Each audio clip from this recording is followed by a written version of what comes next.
Developments tonight. Hundreds of protesters have stormed a local government building in the city of Donetsk this afternoon as the east takes a stand against what people there call the rise of neo-Nazis in Kiev. RT's Maria Finoshina reports. In the city of Donetsk, known as the industrial capital of the region, we saw a group of protesters who claim they do not recognize the country's new authorities and they refuse to consider them as legal and legitimate power of the country, occupying the regional government building. They put the Russian flag on top of it, asking for their right for self-determination to be implemented and for a federal system to be introduced in Ukraine. This vast and strategically very important Ukrainian region was the first to follow Crimea to ask for a referendum to decide the future to be held in the region. In another city of Lugansk, we saw a similar picture. A group of protesters made their way into National Security Office, again asking for a referendum, but also asking to release protesters who were detained there by police still loyal to Kiev before.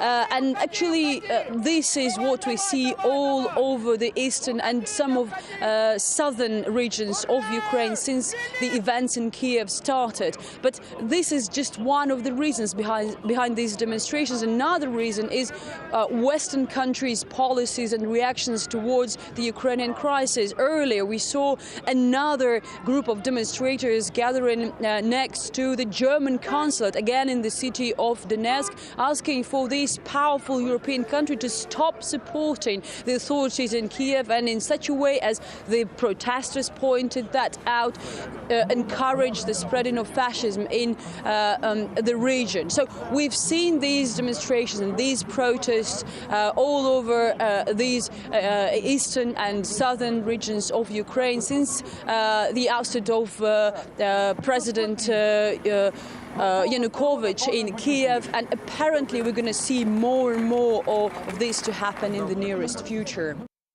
Maria Finoshina there a bit earlier on in Simferopol. Well, the protest movement's been strong across Ukraine's southeast, a region that's heavily populated by ethnic Russians. And they've been publicly gathering in their thousands, in fact, for months now. Sunday's largest rallies were in the cities of Donetsk and Kharkov, coming onto the map there now, both of which are major industrial hubs.